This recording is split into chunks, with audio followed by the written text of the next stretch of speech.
এই জিনিসটা কি সেটা শুধু আমাদের মেহেরপুর জেলার মানুষরাই বলতে পারবে।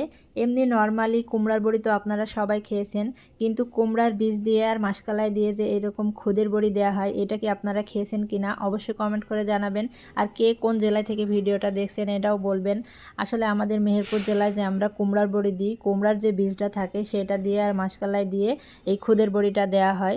তো এটা রোদে শুকানোর পরে এই যে শিলনোড়ায় ভেঙে নিয়েছি, তারপরে এইভাবে কড়াইতে তেল দিয়ে সুন্দর করে লাল লাল করে মচমচে করে ভেজে নিতে হবে। তারপরে এইরকম শিলনোড়াতে গুঁড়ো করে নিতে হবে। এই যে দেখুন আমি সুন্দর করে কিন্তু গুঁড়ো করে নিয়েছি। আমাদের মেহেরপুর জেলা কিন্তু কুমড়া বড়ির জন্য বিখ্যাত। তো আমরা কিন্তু কুমড়ার বীজটাও ফেলে দিই না, কুমড়ার বীজ দিয়ে আর মাসকলাই দিয়ে এইভাবে খুদের বড়ি দিই। এটা কিন্তু ভর্তা করে ভাতের সাথে খেতে অনেক মজা লাগে। তো এটার জন্য কাঁচামরিচ লাগবে, কাঁচামরিচও বেটে নিচ্ছি। কাঁচামরিচ একটু বেশি করে দিলে অনেক মজা লাগে, তো আমি অল্প করেই বানাচ্ছিলাম।